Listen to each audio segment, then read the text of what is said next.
Sejam muito bem-vindos ao nosso Evangelho de hoje. Como todos os dias nos encontramos nesse horário, é um horário para fortalecer a nossa fé, a nossa esperança. É um horário que separamos o nosso dia para cuidarmos de nós mesmos, das pessoas que nós amamos e desse planeta que nos acolhe. Então vamos começar? Agradecemos a Deus a oportunidade de estar aqui. Pedimos a Ele que nos envolva com muita luz, muita paz, muita harmonia, para que possamos fazer a leitura de hoje. Que assim seja, graças a Deus.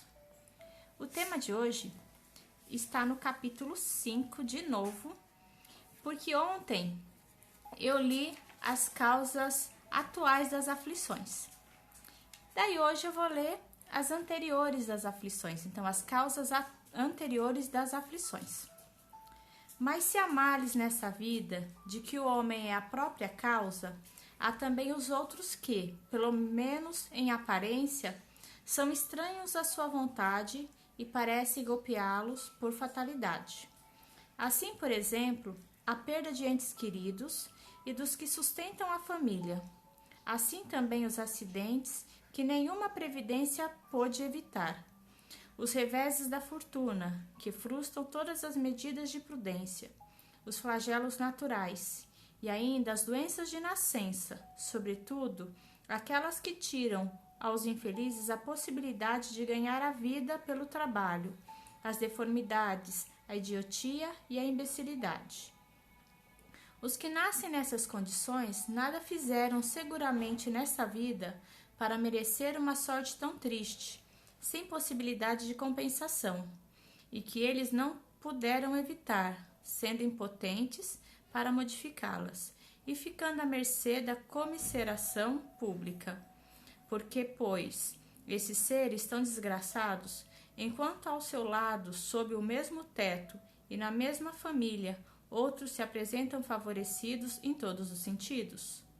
Quer dizer, por fim, das crianças que morrem em tenra idade e só conheceram na vida o sofrimento? Problemas todos esses que nenhuma filosofia resolveu até agora.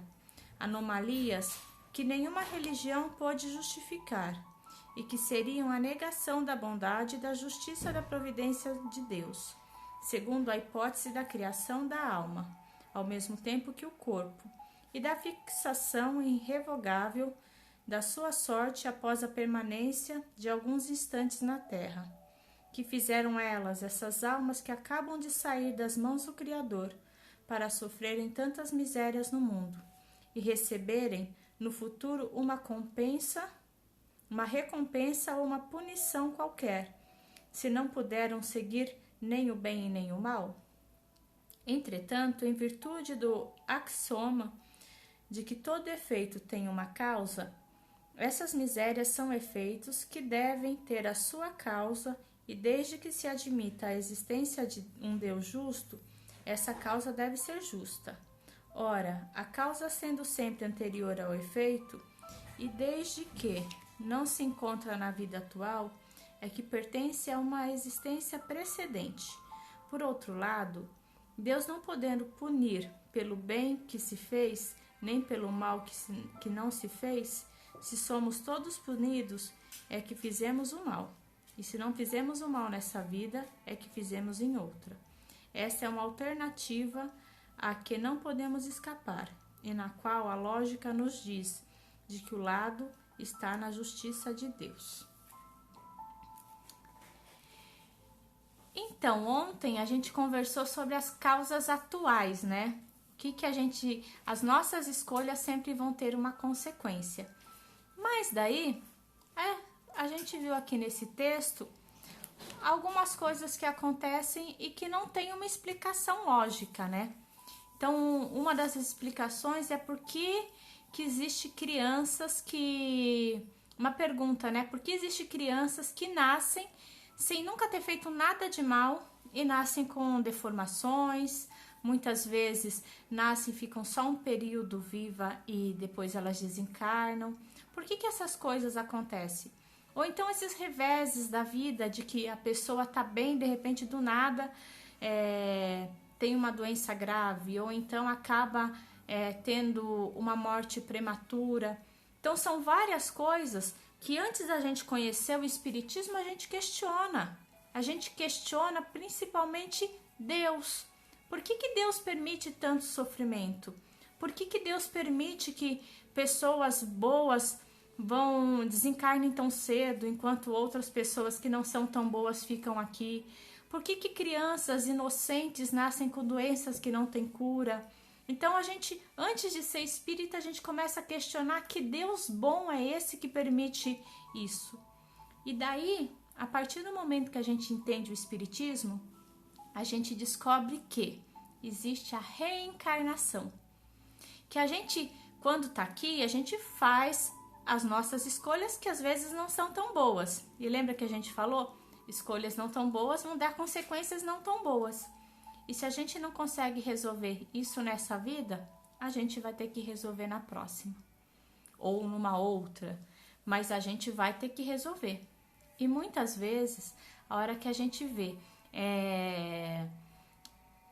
quando a gente olha pelo lado do Espiritismo e a gente vê uma pessoa que nasceu com alguma deformidade física, que ou partiu muito cedo para o mundo espiritual, a gente começa a entender que ela veio com a missão de resolver algumas coisas de outra vida dela, que ela veio aprender de alguma forma. E também a família que recebeu essa criança, que passou por esse sofrimento, ela também está aprendendo, porque não existe injustiça. Não existe injustiça na lei de Deus. Na lei dos homens existe, mas na lei de Deus não. Então, a gente começa a entender várias coisas que nas outras filosofias, nas outras religiões, não existe uma explicação. Eu trabalhei muito tempo em UTI, e eu trabalhava em UTI pediátrica, eu tinha as minhas criancinhas, muitas tinham deformidades muito grandes que não podiam sair do hospital. Elas ficavam lá, mas elas sempre tinham um anjo da guarda cuidando delas, que eram as mães, que ficavam lá junto, mesmo sabendo que o prognóstico daquela criança não era muito bom, ela estava lá o tempo inteiro do lado. Então, é um aprendizado para esse espírito que está nascendo, mas para a família também. A família entender essa situação, aceitar essa criança, dar amor, dar carinho, cuidar desse espírito para que quando ele parta para o mundo espiritual, que provavelmente vai partir muito cedo, ele saia daqui entendendo o que é o amor, aprendendo o que é ser amado, o que é ser cuidado. E essa família se dispõe a mudar toda a logística da sua vida para cuidar desse serzinho que Deus colocou na mão deles. Então, a gente entende que ou nessa vida ou na outra, a gente vai ter que resolver as nossas coisas. Se a gente olha para trás e vê as nossas dificuldades, a gente entende, se não foi aqui, foi em outra vida. Se não foi escolhas que nós fizemos, que foram equivocadas, é alguma coisa sim de outra vida. Para a gente passar com amor por essas provas, essas expiações, essas dificuldades que a gente tem. A gente entender que nós nascemos da forma que nós nascemos porque nós escolhemos o mundo espiritual. Quando nós estamos lá, nós temos a possibilidade de escolher algumas coisas para a gente fazer aqui para resolver erros do passado, erros de outra vida. E algumas vezes pode ser uma deformidade física, algumas vezes pode ser uma doença, algumas vezes pode ser passar pela dificuldade de perder alguém que a gente ama, perder os pais cedo, perder filhos. Então, nós sabemos que vamos passar por essa situação. Então, como nós já viemos preparado para isso, dentro de nós tem essa força para passar por essa dificuldade. E a partir do momento que a gente entende que é necessário para o nosso aprendizado, que a gente entende que Deus é bom e justo, que Ele não está nos punindo por nada, a gente consegue passar, mesmo com dor, mesmo com sofrimento, a gente passa por esse momento. Mas a gente passa com fé e esperança, acreditando que essa dor que nós carregamos no nosso coração, ela vai passar. E que a gente vai ter força para continuar.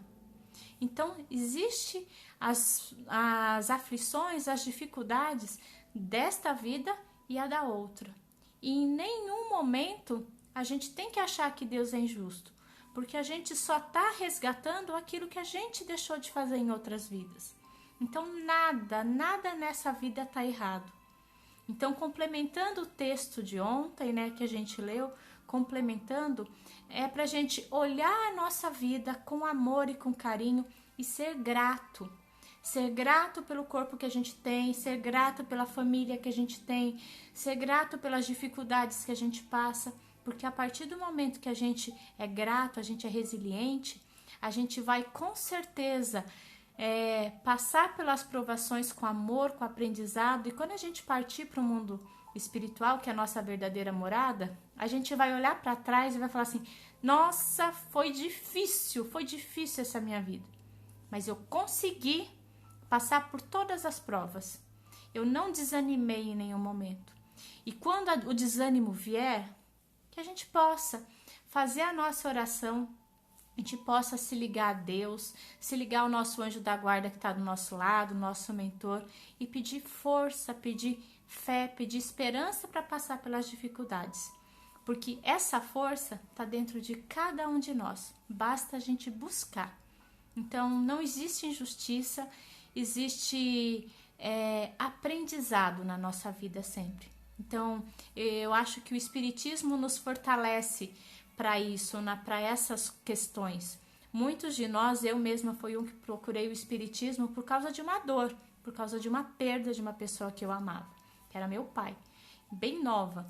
E a minha família começou a frequentar o Espiritismo assim. E muitos de vocês, com certeza, buscaram o Espiritismo para entender alguma dor que passava no coração, por algum aprendizado, por alguma necessidade que estava passando no momento. E essa doutrina tão consoladora, ela consegue consolar o nosso coração e tirar dentro de nós aquela dor que muitas vezes a gente não sabe como aplacar, a gente não sabe como diminuir. Então, eu acho que é isso que esse tema de hoje vem nos mostrar, o complemento de ontem, para a gente começar a entender as nossas dificuldades e começar a ser grato pela nossa vida.